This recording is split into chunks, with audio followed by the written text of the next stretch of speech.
Welcome to Tamarindo Podcast. Hosted by me, Brenda Gonzalez, a fitness coach, political nerd, and nonprofit capacity builder. And me, Delsy Sandoval, a Guatemalan-American licensed therapist and passionate creativity advocate. Together, we're here to uplift our community through powerful conversations with changemakers, creatives, and healers. Each week on the pod, we talk politics, culture, and personal development. Listeners call Tamarindo the Advocacy and Self-Love Podcast. Vámonos! Let's start the show!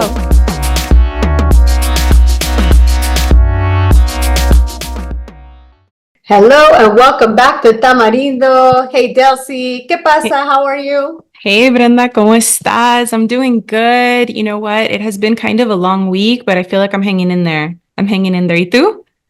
Well, tell us more. I know it was your birthday week. So how did you celebrate? Well, in addition to work being crazy, I want to know how you celebrate your birthday. Let's talk about that because I did something different this year than what I've been doing, for years for my birthday. Every year for my birthday, I would do a big thing, right? So last year I went to Japan, for example. Several times I've created these big moments for myself, big parties, things like that. And this year I was really not feeling anything that would feel stressful or overwhelming.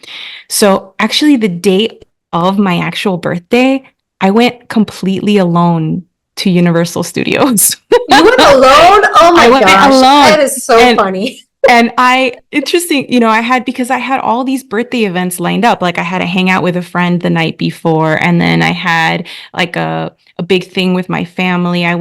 We drove to San Diego, got a hotel, went to the San Diego Zoo. There were all these beautiful things planned.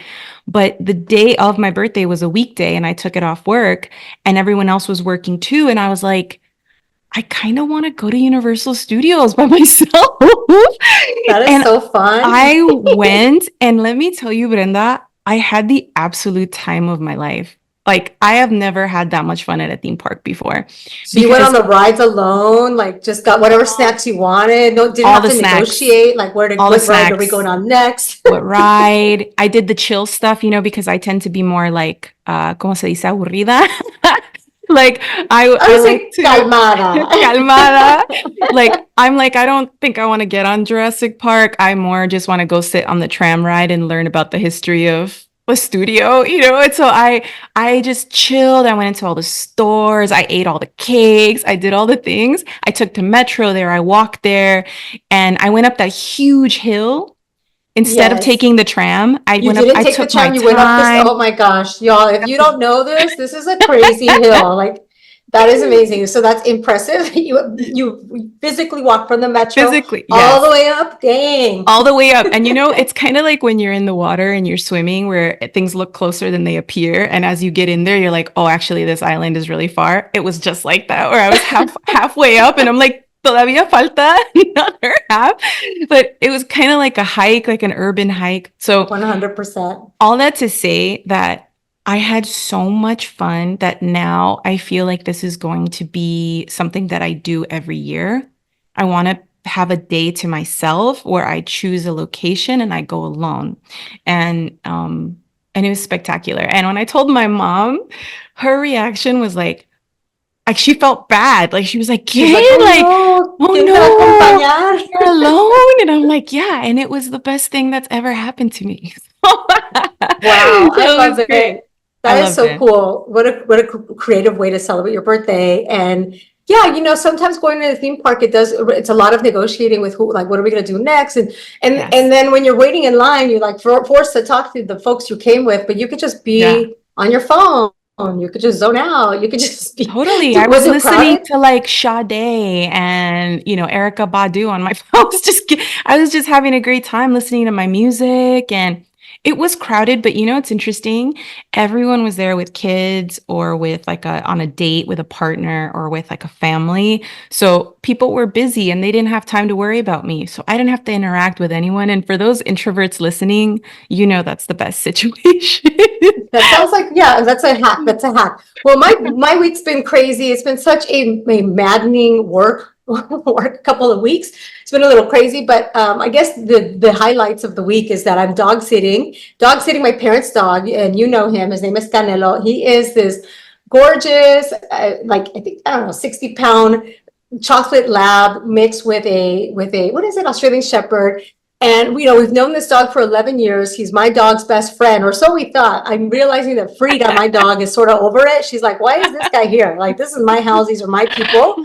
To the point where, like, if it's time to walk them, I'm like, okay, let's go to walk. She doesn't want to go. She's like, you go without him. You go without me. You need to walk us separately. I'm not about this life. So that's been a little entertaining. It is definitely, our place is small, so it's another body in this 2-bedroom tiny apartment where Jeff and I both live and work. So it is a little like, oh shit, there he is. He also really likes to lay down right in the way. Like, that is his favorite place. Like, oh, is this where you walk? Perfect. That's why I will lay down. So it's been entertaining. And then, of course, on top of that, it's been just a crazy, work thing. And we've got a couple cool things with Tamarindo happening. So it's been a week. It's been a week. I think I'm losing hair.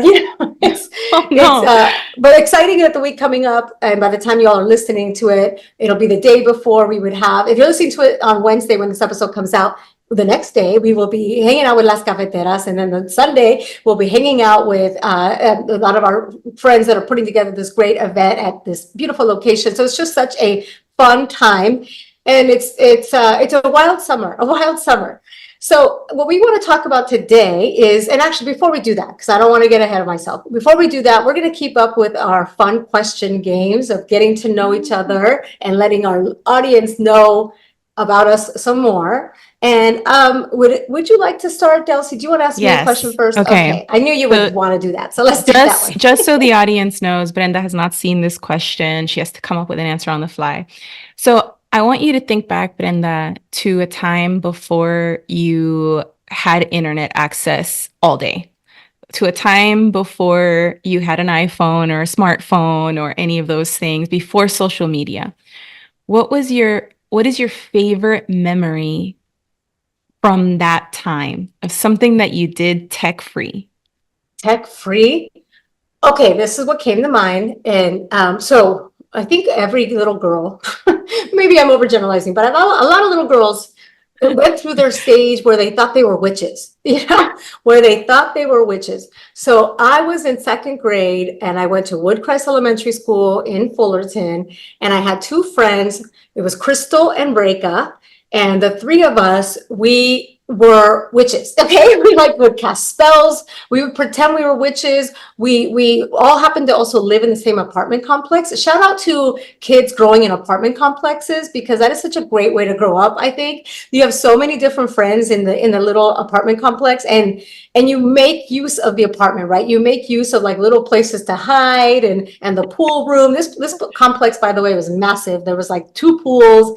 There was so many places for little kids to run and hide and get in trouble and find kittens. And there's so many things that we did. But among those things was like cast spells. Like, we would cast spells and we would play ding dong ditch. And so that's the memory that comes to mind, is just being a witch with my friends in elementary school. I love that. Was that influenced by the film The Craft? Because I feel like we all well, I'm a little watched older than you, so I think The Craft was probably after. So no, The Craft did not influence that. But I want to say, and I could be wrong, but I want to say it's whatever we were reading in school. I feel like we were reading about some sort of fiction book about Egypt. So I think we were sort of into like things like that. So yeah, it's interesting because I think there's lots of, I mean, I didn't play with Barbies, I played with My Little Ponies, but I do distinctly remember our witch phase.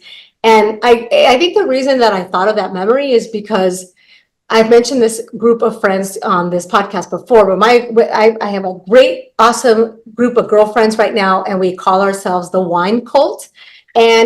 And we also sometimes joke around about being witches. So there is something about like communion with your girlfriends and just being kind of like casting spells, bringing in being spirits. brujas, just being brujas, no big deal. Yeah, no big deal. Just kind of kidding, but kind of not. No. Yeah, kind of not. I love that. All right, my question for you is, I want you to tell me about one of your crushes in either elementary school, middle school, high school. Tell me about a crush. Tell me, because I love crushes. I've always had some, so I want to know about a crush. Okay, so I'm going to tell you about the first crush that I ever had in my entire life, which was when I was, and I don't know if this is going to be fun because I was so young, but I was 5 years old in Mm-hmm. kindergarten, and his name was Robert. Okay, so my Robert. first crush was a guy, and his name was Robert. And the reason why I liked Robert was because his dad always came to help in the school, like in the room. His Uh-huh, dad was a uh-huh. volunteer, and my parents worked 3 jobs each. They never came to the school. They just didn't have that option, right? So they were never there, but his dad was always there, and he would bring like cookies and he would bring cupcakes, and Did you have a crush he on dad? Because dad sounds cool. that sounds awesome. But what it was is that Robert, as a result of his dad always being there, had a lot of confidence and was always Ah, sharing stuff. And he had all of his like dinosaur toys. It was the first time I'd ever heard of dinosaurs. And he knew all the names of the dinosaurs. Like he would say, like, this is, T-Rex, and this one has a long neck and whatever. And I remember distinctly like sitting in a sandbox and thinking, one day I'm going to marry Robert. I love it. And I and love I'm gonna it. know all about the dinosaurs too. And so what I realize now is that what I was interested in was this idea that you could have hobbies, right? Because I grew up in a home where people just worked all the time. And so it They didn't, weren't collecting dinosaurs. yeah, I didn't Yeah. see people like interested in information because my parents didn't have time, or like I learned about that later as I got older, what they were interested in. So I realized now what I was attracted to then was like, oh my God, this person has a lot of knowledge. But that was my first crush, and I was crushed when Robert just really didn't even know that I was there Oh because no. he was 5. Because he was 5. I love it. And I've had crushes every grade, so including kindergarten. I want to say in kindergarten it was twins. So, Oh, hey. so I love that. Okay. So we've played our game. We've done our que pasa, and now we're gonna pivot. And speaking of pivoting, we want to talk a little bit about that moment in time that many of us encounter. Maybe you're all of you listening. Maybe some of you are doing in this moment right now of kind of reflecting on where you are in either your relationships, your career, your place in life, and feeling a sense of you need change, a sense of it's time to change, it's time to pivot, and maybe not really knowing how to navigate that. And so that's what we're going to talk about today. And I want to talk to you, Delsy. I know you've especially have major pivot, like you moved Yeah. to Los Angeles from spending some time in New York. And yeah, what are the thoughts that come to mind as you think about pivoting and life changes and life transitions? My first thought is sort of the first gen experience of this for me, because I kind of, for a long time, as I mentioned earlier, was in a community where we were just kind of on survival mode, right? We were just trying to like survive as a community, really, everybody. But as we started to have more access to more privilege and like more education and all of this, it opened up all of a sudden this idea that you could take your feelings into account and Mm, your desires into account. And I think that was hard for me. And so my first thought is like, how do you even know when it's time to pivot? And one thing is, I think for a long time, I didn't pay attention to my feelings at all. It was more just a logical thing of like, is this a good career move? Does this make sense financially? Is this aligned with what I think I'm supposed to be doing based on XY social standard? But then there comes a moment where you just kind of can't help but feel like you can't ignore the inevitable feeling that this is not the path you're supposed to be on anymore. There's a yes. weight to it. Do you know what I mean? I don't know if you've experienced that, Brenda, where there's like a weight to the every waking up every day, even. Absolutely. So I want to kind of unpack what you're saying. So, and I think it's important to unpack and important to kind of step out and see what you're saying is that there's so many of us that have grown up with on survival mode where there isn't really the luxury to entertain our feelings and maybe even recognizing, oh, I have to consider how I feel about this. Even that can feel very foreign. They could feel like, am I even allowed to have these feelings that I'm not supposed to like this? Like, am I supposed to be incredibly grateful that I'm alive every day and that I have this job? And so I love that you brought that up, because I think that could be part of the reason why a lot of us, as I know that most of our listeners are Latina folks, and maybe a lot of first gen folks and a lot of women. A lot of us could feel very disoriented by the fact that we're listening to something beyond the logic of like, I need this job, I need this paycheck, I need these benefits, I need this, I need a roof over my head, and considering other factors. So I'm curious, and yes, to answer your question, then I'll ask you again. But for me, there is a moment in which I really started to feel misaligned with my career and my values.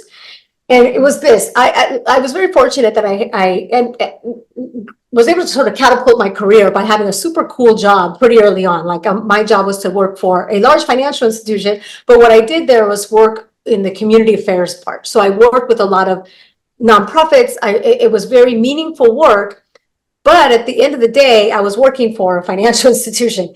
And at the time, this was during the Great Recession. This is when people were losing their homes. And I was really feeling suffocated by the fact that my paycheck was coming from a bank. And this was also around the time that there was the Trayvon Martin murder. And there were a lot of protests happening in many different places. But when the verdict came out, and the person who murdered him was not held accountable, there was a protest right on my street. Like I lived on Highland here in LA, and Jeff and I decided to march and join, and we joined the walk. And literally on that walk, that was the moment where I was like, I do not want to be at a corporation. I really want to be on the other side of things. I really want to be with the organizations that are making a difference, that are addressing these sorts of things. And I made a move. That really, really was the moment. What was the moment for you that made you start to think about your personal values and your joys and other things? I really like that you said the word misalignment, because that gave me a really clear visual. And I think that really is what it is for me. And, I can see for you such a pivotal moment. So I was working community mental health. And this is important to note, because I think when you work for a corporation, it might be more clear to you that your values don't align.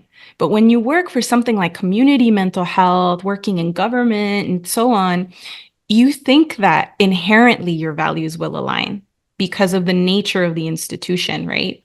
But when I was in this space, what happened, because I was in mental health, was that I realized that there's so much liability and fear of lawsuits and things like that, and making sure that everything is fine for these contracts, that standardization becomes the only way to control whether or not something happens the way it's supposed to happen. And so I say that to say that often I had to refer clients to things that maybe I didn't think were what they needed.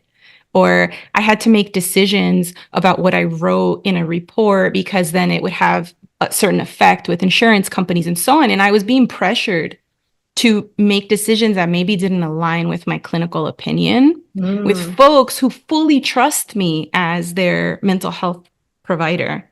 And so a lot of this was going on for some time and there were other agencies involved, until this one pivotal moment where it was kind of a life and death situation. And when I realized the part and the role that I play in the systemic oppression of people who need help, it was such a big moment, like as if the veil was lifted, because I didn't think I could be part of something like that, because I was doing something that is good, right? Something that is helpful. So that realization was shocking to me. And if you're in mental health or you're in social services, you've probably had a moment like that where you're like, espérate un momento, like, are we doing the right thing here? And so that's when the big pivot happened for me. Yeah, I think what you're saying is very, very relatable, because unfortunately, our healthcare system is such garbage that I know that there's listeners out there that might be in healthcare in any way, shape, or form, and probably can relate to that feeling of being constrained by things like insurance and affordability and maybe a standardized process, a triage that doesn't make sense. So yes, I love that you mentioned that. And two, like even in my situation, I was in the good part of the bank. Like we were doing the best sorts of work. And even then it felt like I couldn't do that anymore. So I think that, I guess the lesson for folks that might be in this particular space is to listen, right? Listen to what your gut says and be aware, right? It's all about awareness and listening to what that feels like, and to give yourself permission to have questions, give yourself permission to have that doubt, and that it's okay. That it doesn't mean that because you're in the quote unquote good job doing the right thing, that if you have feelings that don't feel great inside, that you should ignore those just because you're in the right job doing the right thing. At the 100%. End, you only have yourself. You only have yourself, and you need to be well for any sort of, for you, right? For you and for any sort of impact that you want to have on this world, you need to be well, and it's important to listen to that. Okay, so now I want to know, like, how did you, what was your approach? How did you take in that intel and then make the change? And then anything else that you'd like to add? Yeah, well, I want to start by saying that I don't want to make it seem like I had this realization and then mañana I made a decision, because that's not really how it goes. There's so many fears.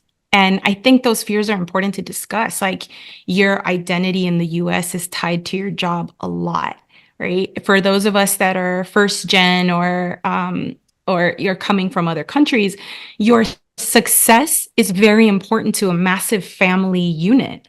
So it's not just you making a decision for you. There's like a collective experience here that feels pressured, that can create pressure sometimes. There's, financial restraints, so many reasons why you might stay longer than when your expiration date was up. And I think I stayed a little too long. But when it came to making a decision, one thing I realized was that, well, wait a minute, what else can my degree do? Right? What else? Because I think you think when you have a degree that you have to do exactly what aligns with that degree. And what I'm realizing, especially being in the working world, is actually that's not the case. There's so many generalizable skills under the umbrella of what you've graduated from or the skill sets that you have in your jobs, that you're able to kind of see where else you fit and explore and play. And ultimately, it kind of leads you down a path that maybe you didn't even know was possible, right? Has that been your experience, Brenda? Yes. So and I know you can relate to this. So yes, definitely. And I would say one of the avenues that I explored outside of my degree is recognizing in myself a strength in communications and an appreciation for podcasts, and exploring, giving myself that space to play in podcasting. And I've played on this podcast for a long time with you all listeners. This is in fact our 8th year of Tamarindo. And that those opportunities that stemmed out of having a podcast, having great conversations with people, having practice, having these great conversations, having practice doing conversations live, and even everything that goes behind having a podcast, like a website, like your social media. There's so much communication skill and practice involved that now that is the career that I'm in now. Like, it's my day job is in communications. So that's really an example for listeners to hear of doing exactly that, of giving yourself that space to explore other strengths and other skills.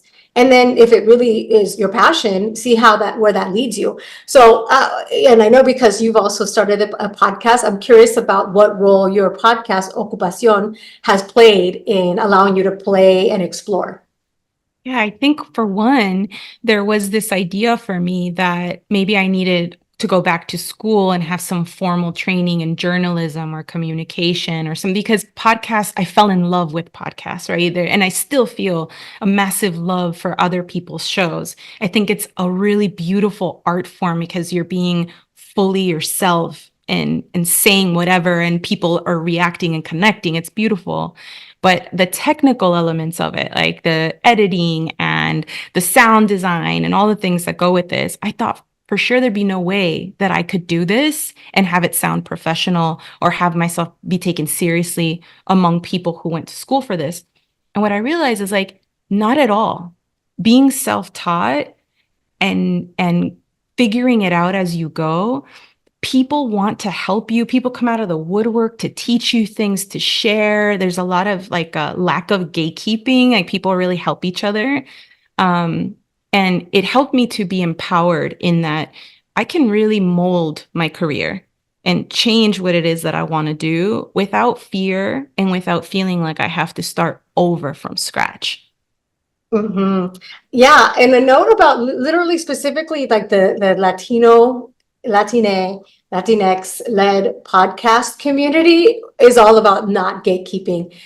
From the Yes. beginning, I would say, Tamarindo started 2016, and there was sort of like a bunch of podcasts that started that year. Of course, it makes sense because that's the year that Trump was a candidate and he was trash talking. And there was sort of an implosion of several Latina podcasts. And from that very first year, we connected. Sometimes we even had informal calls. Several of us have had podcasting workshops. That's how our universes collided. Yeah, I guess that's the way to say that. Yeah. So yeah, and I think that's probably the same in so many other communities. So whatever listeners, whatever sort of industry or skill you want to explore, tap in because there are so many networks. I'll give another example and something else that bad timing. But as I mentioned, I've had a really busy couple of weeks. At the same time, I decided to take a comedy writing class, and I've taken this class several times. I love the comedian who teaches the class. She's been a guest on this show, Zara Norbash, and that's another way. If you're interested in comedy and you're interested in strengthening your writing, look out for especially those indie opportunities to like take a class, take a course. It's sort of inspired. I think we'll come back to you all listeners. I'm sure we're going to do another podcasting workshop because it's been on our minds. So we'll think of that. But yeah, tap into those networks as a way as you do this exploration. Yeah. What are some other things that, especially since you are a mental health professional, like, can you talk to me a little bit about what worked for you and what might work for others to help them have that permission, to give themselves that permission to explore and to play? Yeah, I think one thing that really helped me was hearing other people's stories. There was a lot of validation that you can get and a lot of like tempering that fear from seeing representation of people like you with backgrounds like yours, taking these leaps, right? Like doing other things and seeing them be successful at it or watching them fail with grace and that they're learning and growing and taking that elsewhere has been what helped me feel empowered. And I think that's very in line with my culture because I'm always feeling like I prefer to feel part of a collective. That's my normal stance. I know a lot of people don't feel that way. For me, it helps. So when I hear these stories, when I join like these networks, like I've joined these like jefa groups or like workshops through Tamarindo, where I feel part of a community, that helps me feel like I've got a crew behind me, a network to support that I can ask questions to, and so on. Even in this, I did my own show for a while. I'm still doing my own show, but I'm here now with Tamarindo being a part of this with you. I have learned so much about the next level of professional podcasting from working with you and working with our production company, but seeing the way you do this with so much organization and care and thoughtfulness has taught me a whole lot. And so I think you always kind of have to be aware that you don't even know the beautiful people you're going to meet and the things you're going to learn that are going to take you to the next level. You have to kind of be open. Yes. Well, thank you so much. I'm almost going to cry. I really appreciate hearing that. It's been so lovely to also get to explore something else with you, which is this idea of creating a space for women to come together with our amazing retreat that we plan to do again. You also stay tuned for that. Now, is there any final thoughts you have about the idea of pivoting and changing our mindset and how we could kind of welcome those changes that we need in our lives?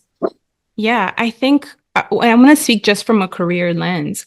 If you don't see the job you want out there, or if you apply to the job you want and you're not qualified because the requirements are out of hand, or you don't get it because the competition is massive, create that job. So one of the first things I did is incorporate I went and started a nonprofit. It was called the Empathy Training Project. And I started working on all of this material to create my own idea of how to train kids or show kids empathy, right?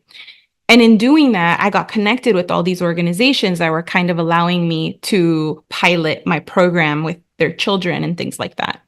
In doing that, I got connected to all these people who were like, why don't you just work here? Like, this is crazy. Like, we have a job. Like, why don't we you can do what you're doing, but do it for us. And little by little, for those of us that don't have the luxury of full entrepreneurship, because you really have to figure out how to survive on your own, this was kind of a great way to leap into a different industry because I got to show them what I can do prior. And so I think creating what you want from your career, there's so much to be said about that, and taking the leap of faith that what it is that needs to happen in the next 5 years of your life, trusting that.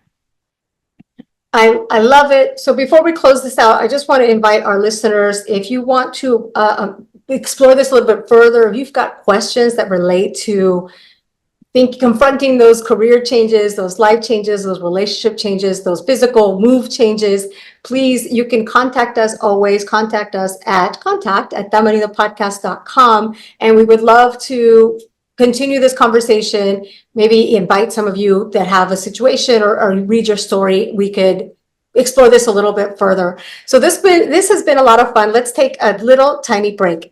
All right, I want to welcome Marcela Fuentes to Tamarindo. So good to have you here. Thank you. Thank you for having me. Yes. I want to talk about your new book, Malas. And I first want to hear in your words, how do you describe this story? How do you tell people, what is this book about? It's a historical fiction novel set on the Texas-Mexico border. It follows the lives of two women, one, Pilar, who's kind of coming to terms with things starting in the 1950s, and then another, Lulu, who is a young girl in the mid 1990s. And so we follow the lives of these two women as they kind of parallel and intersect. It's also a novel about family secrets coming to light, and also a music novel. It's a lot about the Tejano culture and identity. Yeah, I love that. There is a big reveal, y'all. So it's in many ways almost a mystery. So, but all of us can relate to family secrets and them emerging later in life and multi-generational secrets. So I love how you wove that in. Another theme that I noticed in this book is the idea of quinceañeras. Both these main characters, we meet Pilar, we meet Lulu, and there's a lot about them being quinceañeras, being 15, and how that means very different things in the late 40s and what it means in the 90s. So tell me about what made you think about quinceañeras as a theme here.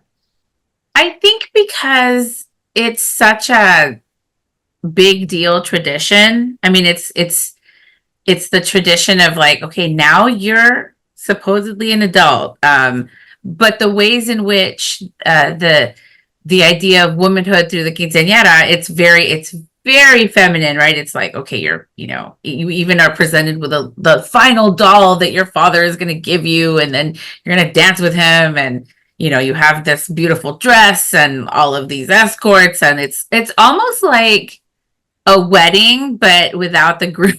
It's almost it really is gigantic. But it's also very formal in terms of the ideas of femininity that are attached to it. And I do feel like the ideas around it can be very interesting. Some people really love it. Some people are absolutely not. I'm against it. Some people are we're doing a destination quince. I mean, it's a lot of stuff. And so I found that very interesting in terms of, just the different ideas about it through the generations. Yeah, and I love that you're mentioning it as such a symbol of femininity.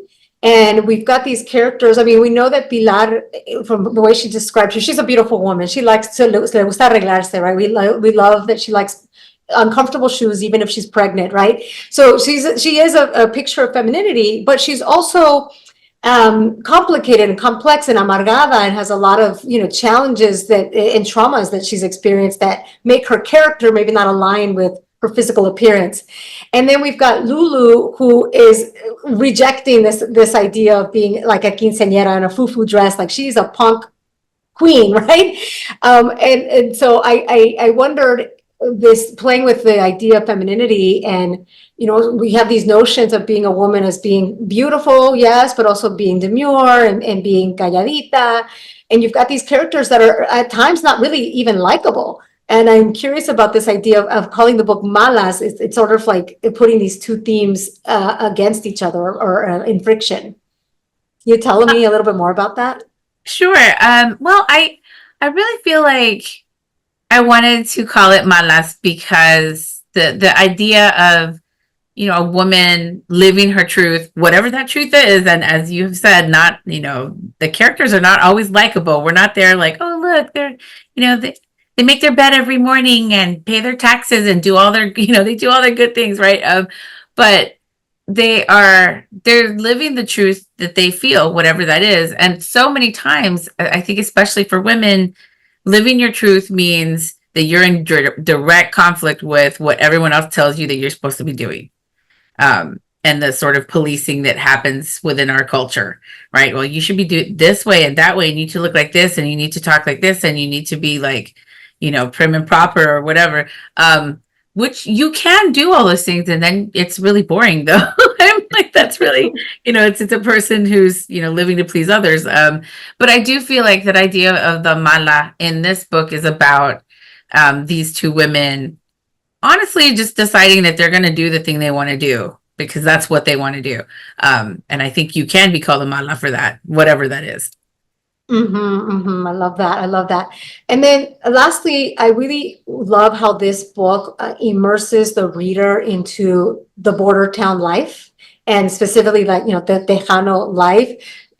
All the way up into Selena as a character in this book, and going to a Selena concert, and it was very nostalgic because I'm probably I would be maybe a little bit younger than your character, because she's 15 before Selena dies, and I was probably, I think, a few years younger than that. But I love how it took me back to that world, before the internet, and also to this adoration for Selena.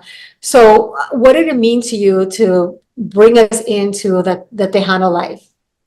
It was just I really, first of all, I love music so much, but I really wanted to set it in the early to mid 90s, part of it anyway, because that was kind of like the heyday of Tejano music. And certainly Selena was kind of the apex of that in some ways. And being from a small border town myself, I remember she was always touring. I think she was touring when she was 8. She was always touring.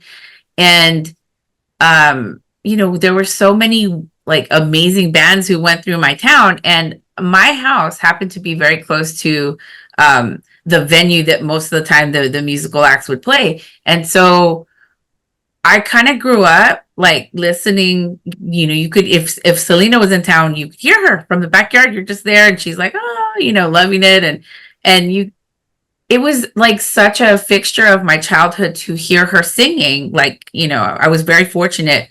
And I really just had I was such a fan, and I remain a fan.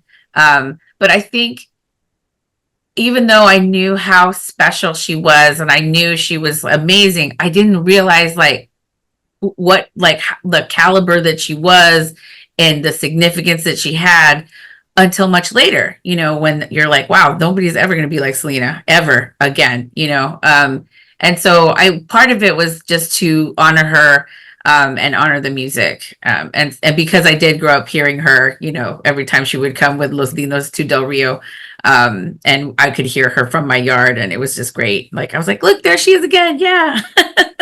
What a treasure, and what a treat to allow your readers to feel that right there with you through this character.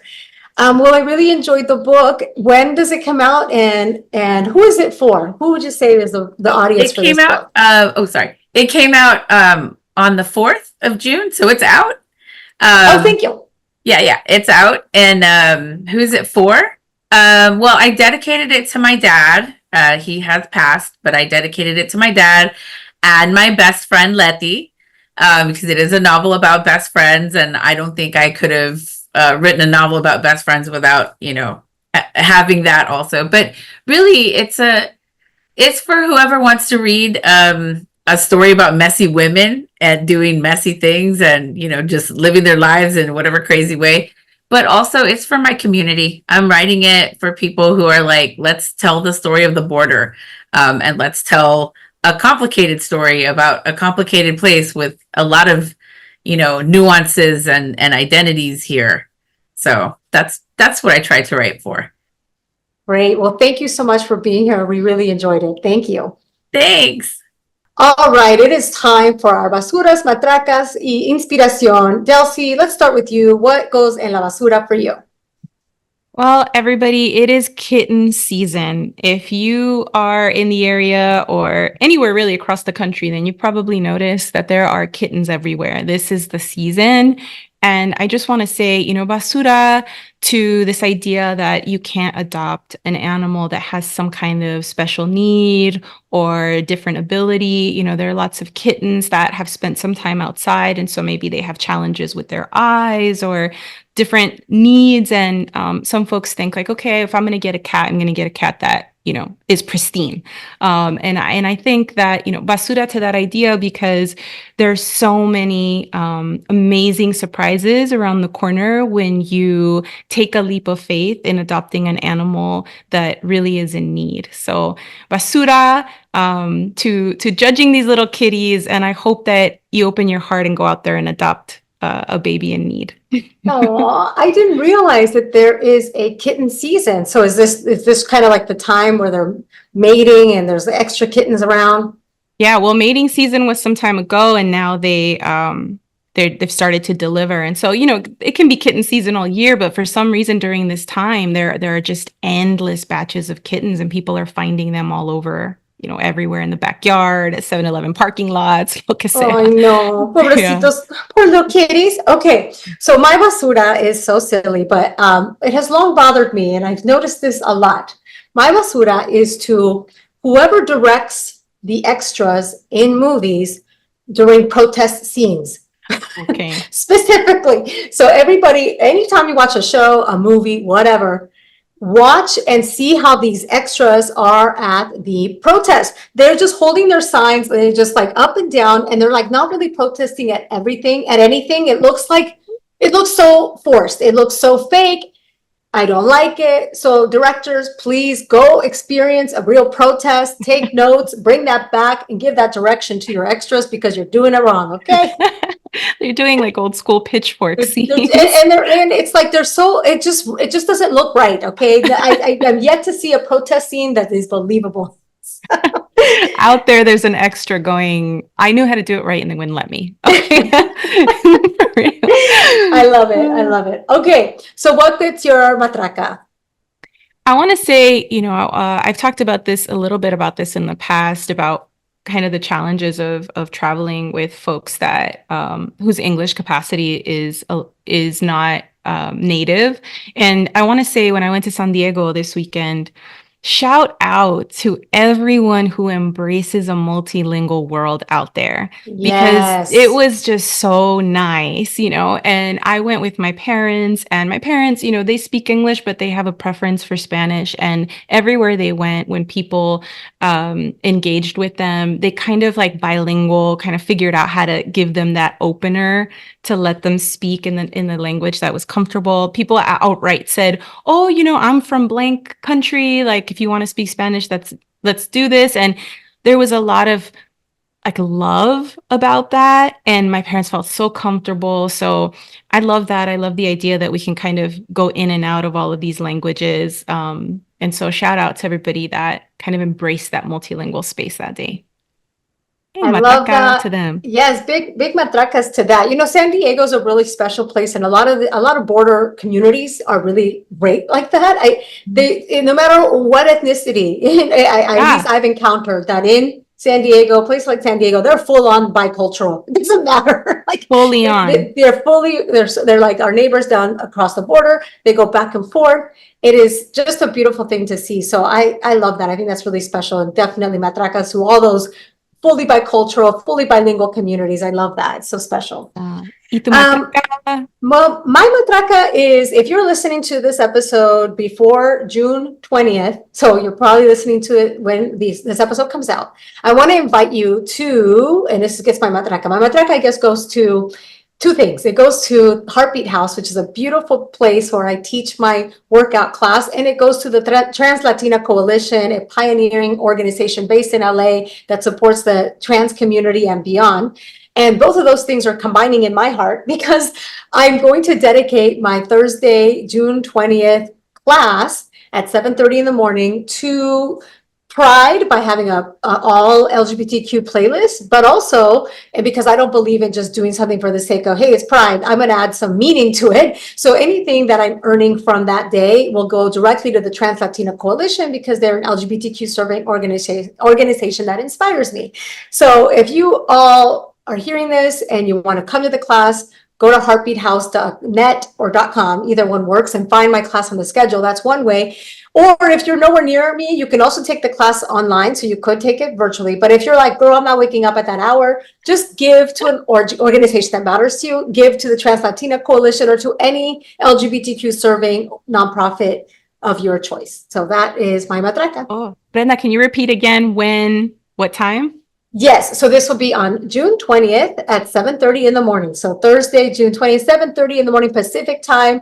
Also available via live stream. We actually get some fun folks that come through the Zoom. So it's both in person and via live stream. Location is called the Heartbeat House, and it is in Atwater Village. Do folks need to have any equipment if they're going to do it from home?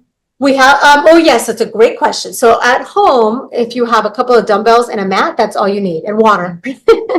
All right, awesome. Yay. Good questions. And lastly, what is your inspiración this week? Well, I want to say, this network of comadres has me shaken because lately I've been in need of a lot of services, and I'm trying to figure out, I'm looking on Yelp and I'm looking online and I'm going on Instagram, typing in hashtags. I'm trying to find people for different services and things that I need. And I feel like at a loss, but God forbid that I text una señora or some of my friends and say, hey guys, does anybody know someone who does this? And it is like fire, the networks of ladies, comadres calling each other on the phone. They're calling tias, they're calling everybody. And I've got like endless recommendations with actual like examples and prices. And man, there is a whole world out there of really interconnected folks in our community. And so shout out to the comadres, kind of keeping the informal networks alive. I love it. We should put together a vendor list. That might be a nice resource for everybody. Here's a vendor list. Here's some comadres for things that you might need for whatever it might be for. I love that. We need that. Yes. Okay, so my inspiración goes to books. Turns out that I like to read, y'all. I like to read. I've been part of a book club that is a very exclusive book club. I've been part of this book club for, 10 years, I think. It's been around for almost 15 years. And it's a really great book club. We always kind of joke about it because they're very strict rules. Like there's like no new members allowed.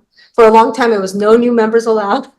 But lately, I've been designated to take a stronger leadership role on this book club. And my first order of business was to add a few more members because in those 10 years, 15 years, people are entering different stages in their lives where they're not able to go to a book club. They've got kids to take to soccer, So we're ready for a few new members that have the time and the capacity to join the book club. But so side note to inspiration is books, and I want to talk about a book right now. It's called Malas, a novel by Marcela Fuentes. And you mentioned a little bit about the San Diego community and being fully bicultural. This book also talks about a border town in Texas, and that community, it's actually specifically, it's La Cienega, Texas. And I love that a lot of what you get from this story is fully immersed in what it's like to live in this community. And the nuances, which I bet readers from San Diego can probably relate to this. But even like the nuances of like the people that are fresa and everybody wanting to be the fresas, which are the rich kids from Mexico that cross the border to go to the schools in the States, or the really strict upbringing and like the way everybody knows each other. It's very, I really enjoy how it exposes you to that culture. It also has a little bit of, we talked earlier about witches. And so there's a little bit of maybe a curse, and no book about Texas would be complete without a little bit about Salinas. So there's a lot for folks to get out of this book. So Malas by Marcela Fuentes. Pick it up today. And with that is our show. Thank you all for listening.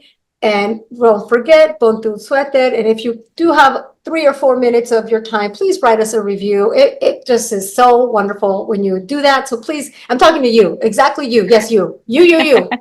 You who has been listening for a while, who likes this show, please write us a review. It's super sweet when you do. And saludos a la familia. Ciao.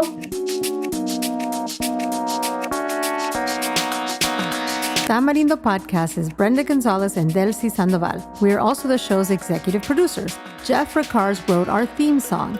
Sonoro Media's Karina Riveroll provides production support, and Cliva Torres edits our episodes for YouTube. The best way to support our work is to rate and review Tamarindo or share an episode with a friend. Get in touch with us at tamarindopodcast.com.